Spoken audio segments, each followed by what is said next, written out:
এখন থেকে আপনারা আপনাদের নামজারি কিংবা আপনাদের খতিয়ানে যদি কোনো ধরনের ভুল থেকে থাকে কিংবা ভুল হয়, তাহলে সেই ভুলগুলো আদালতে না গিয়ে সরাসরি একটি আবেদনের পরিপ্রেক্ষিতেই এসিল্যান্ড অফিস কিংবা সহকারী ভূমি কমিশনারের কার্যালয় থেকে সংশোধন করে নিতে পারবেন। এক্ষেত্রে বিশেষভাবে স্পষ্ট নির্দেশনা স্বরূপ প্রজ্ঞাপন সহকারে ভূমি মন্ত্রণালয় থেকে এই সকল অফিসকে নির্দেশনা প্রদান করা হয়েছে। আজকের ভিডিওটিতে আমি আলোচনা করব যে কিভাবে একজন ভূমি মালিক তার খতিয়ান কিংবা নামজারিতে ভুল হলে সেই ভুলগুলো সংশোধন করে নেবেন। তো ভিডিওর বিষয়বস্তু বুঝতে গেলে সম্পূর্ণ ভিডিওটি মনোযোগ সহকারে দেখতে হবে। আর যদি ভিডিওটি দেখার পর আপনার ভালো লেগে থাকে, আরো কোনো ভিডিও দেখার আগ্রহ জন্মায়, তাহলে আমাদের চ্যানেলটি সাবস্ক্রাইব করে রাখতে পারেন। আর যদি আপনি নিয়মিত আমাদের ভিডিওগুলো দেখে থাকেন, তাহলে বরাবরের মতো লাইক, কমেন্ট এবং শেয়ার করে আমাদেরকে অনুপ্রেরণা দিবেন। স্বাভাবিকভাবেই নামজারি কিন্তু অত্যন্ত গুরুত্বপূর্ণ একটি বিষয়। কোনো ব্যক্তির যদি নামজারি না থাকে, তাহলে সেই ব্যক্তি যে সম্পত্তিটি ভোগ দখল করছে, সেই সম্পত্তি হয়তো দলিল বলে সম্পত্তি ভোগ দখল করতে পারবে, কিন্তু পরবর্তীতে নানান ধরনের সমস্যা হতে পারে। এক্ষেত্রে খাজনা প্রদান করতে গেলেও সমস্যা হবে, সেই সকল সম্পত্তি বিক্রয় করতে গেলে কিংবা অন্য কারো কাছে হস্তান্তর করতে গেলেও সমস্যা হবে। হস্তান্তর করা কোনোভাবেই বৈধ হবে না। আবার কোনো ক্ষেত্রে যদি ধরেন আপনি নামজারি করে নিয়েছেন, সেক্ষেত্রে আপনার নামজারি কাগজ আপনি পেয়েছেন, কিন্তু ওখানে যদি কোনো ধরনের ভুল থাকে এবং এই ভুলগুলো যদি হয় যে আপনি আপনার নামের কোনো একটি বানান ঠিকঠাক মতো উপস্থাপন করতে পারেন নাই, যার কারণে সেখানে ভুল হয়েছে।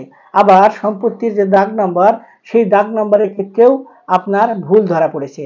আবার যে বিষয়গুলো সবচেয়ে গুরুত্বপূর্ণ সেটি হচ্ছে আপনার ওয়ারিশান সম্পত্তি হলে আপনি ওয়ারিশান বন্টন দলিল দিয়ে নামজারি করেছেন, কিন্তু আপনার যেটুকু অংশ উল্লেখ করার কথা সেইটুকু অংশ সেখানে উল্লেখ নেই। এই যে বিষয়, এই বিষয়গুলো কিন্তু অত্যন্ত গুরুত্বপূর্ণ। এগুলোর যদি কোনোভাবে ভুল হয়, তাহলে কিন্তু ওই নামজারির কাগজ কিংবা খতিয়ানটি কোনোভাবেই গ্রহণযোগ্যতা রাখে না। তবে এই ভুলগুলো হওয়ার পিছনেও কিন্তু কিছু কারণ রয়েছে।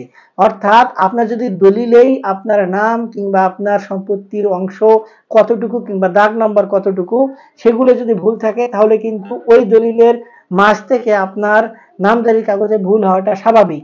এই ক্ষেত্রে আপনার ভুলগুলো কিন্তু আগে দলিলে সংশোধন করতে হবে, তারপরে এসে আপনার নামজারির কাগজ সংশোধন করতে হবে।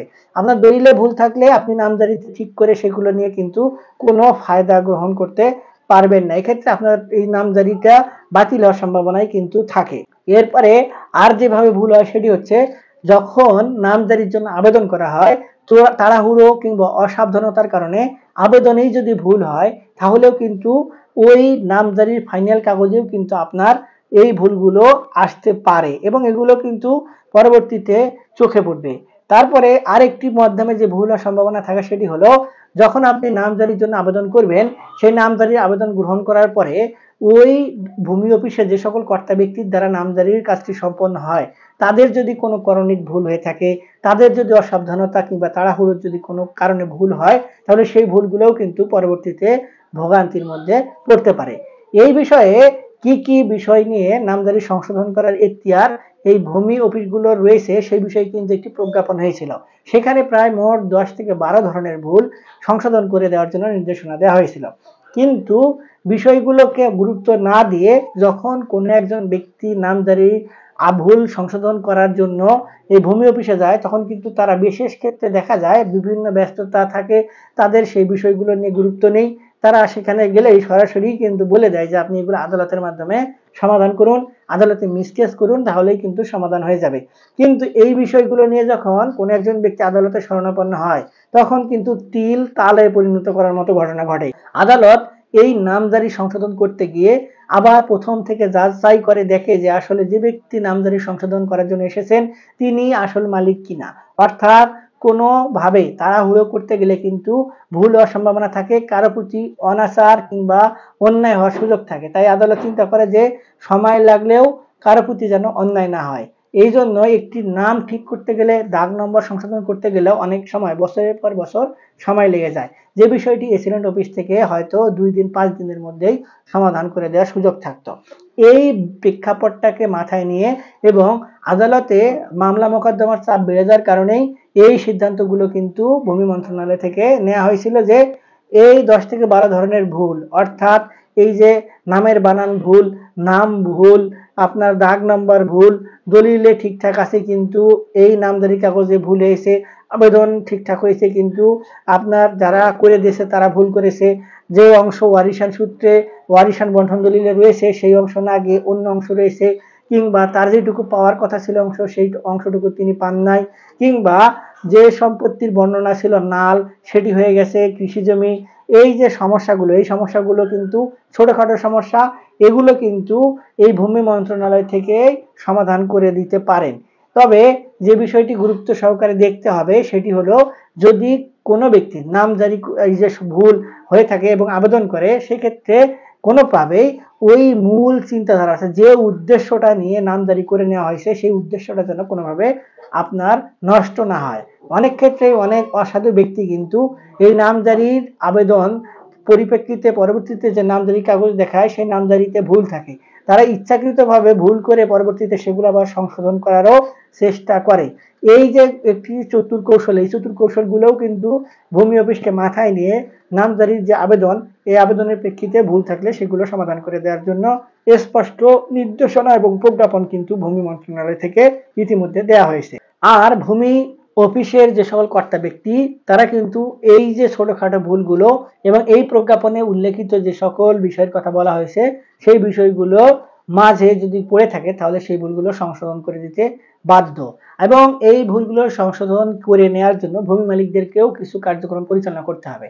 এক্ষেত্রে আগে যেভাবে নামজারির জন্য আবেদন করেছিলেন সেই প্রকারে কিন্তু সকল ডকুমেন্টকে তাদের আবার সাবমিট করতে হবে। অর্থাৎ নামজারির জন্য সর্বপ্রথম যে ব্যক্তি দলিল তৈরি করে নিয়েছেন ওই দলিল, তারপরে ভায়া দলিলগুলো যেগুলো দেওয়া হয়েছিল সেই ভায়া দলিলগুলো, এবং কিভাবে সংশোধন করতে হবে সেগুলো একটি আবেদন ফর্মে কিংবা সাদা কাগজে আবেদনের পরিপ্রেক্ষিতে উল্লেখ করে সেগুলো পরবর্তীতে ভূমি অফিসে জমা দিতে হবে। এক্ষেত্রে নির্ধারিত কিছু ফি নির্ধারণ করা হয়েছে নামজারি সংশোধন করার জন্য, সেই ফিও কিন্তু প্রদান করতে হবে। তারপরে এই এসিল্যান্ড অফিস থেকে যদি কোনোভাবে পরবর্তীতে সালিশের আয়োজন করা হয় কিংবা সেগুলো পরীক্ষা করার জন্য ইনকোয়ারি করার প্রয়োজন হয় তাহলেও কিন্তু ভূমি মালিকদেরকে সেগুলোতে সহযোগিতা করতে হবে। অনেক ক্ষেত্রেই এই সংশোধন করতে গিয়েও এই ভূমি অফিসের কিছু দালাল শ্রেণীর ব্যক্তি রয়েছে, তারা বিভিন্নভাবে অর্থ দাবি করে। এই অর্থগুলো দাবি না করলে অনেক সময় কিন্তু এই নামজারির ভুল কিংবা অনেক ক্ষেত্রে নামজারিও করে দেওয়া হয় না। তাই এই বিষয়গুলো নিয়ে যদি আপনাদের কোনো অভিযোগ থাকে তাহলে সেগুলোও কিন্তু আপনাদের আমলে নিয়ে বর্তমানে হটলাইন রয়েছে সেগুলোতেও আপনারা যোগাযোগ করে অভিযোগ জানাতে পারেন। তবে সব থেকে ভালো হয় আপনারা লিগেল ওয়ে ফলো করে নামজারি সংশোধনের আবেদন করবেন। এক্ষেত্রে আমি যে ডকুমেন্টগুলোর কথা বললাম সেই ডকুমেন্টগুলো অবশ্যই এই নামজারি সংশোধনের আবেদনের সঙ্গে সংযুক্ত করে দিবেন, তাহলে পরবর্তীতে আপনাদের কাছ থেকে আর কোনোভাবেই প্রতারিত করে কিংবা আপনাদের অজুহাত দিয়ে অতিরিক্ত অর্থ দাবি করার সুযোগ তারা পাবেন না। আর একান্তই যদি ভূমি অফিসগুলোর থেকে আপনাদের নামজারিগুলো সংশোধন করে না দেয় সেক্ষেত্রে তো আদালত পরবর্তী অপশন রয়ে গেল, আপনারা আদালতে গিয়ে আপনাদের যে প্রসেস রয়েছে সেই প্রসেস একজন ভালো আইনজীবীর শরণাপন্ন হয়ে তাদের সহযোগিতা নিয়ে সংশোধন করে নিতে পারবেন। তবে তার আগে আপনারা ভূমি অফিসে গিয়ে এগুলো সংশোধন করে নেওয়ার জন্য এখন থেকেই সুযোগ নিতে পারবেন। আশা করি ভিডিওটি বিষয়বস্তু আপনারা বুঝতে পেরেছেন। তারপরে যদি আপনাদের এই সংক্রান্ত বিষয় নিয়ে আরো কোনো দ্বিধাদ্বন্দ্ব থেকে থাকে তাহলে আপনাদের হাতে থাকে স্মার্টফোন কিংবা কম্পিউটারের মাধ্যমে ইন্টারনেটে সার্চ দিন, এখনই আপনাদের সামনে প্রজ্ঞাপনটি হাজির হবে কোন প্রক্রিয়া এবং কোন কোন ভুলগুলো আপনারা সংশোধন করতে পারবেন। আজকে এ পর্যন্তই, ভালো থাকবেন, দেখা হবে সামনে নতুন কোনো ভিডিওতে। ধন্যবাদ।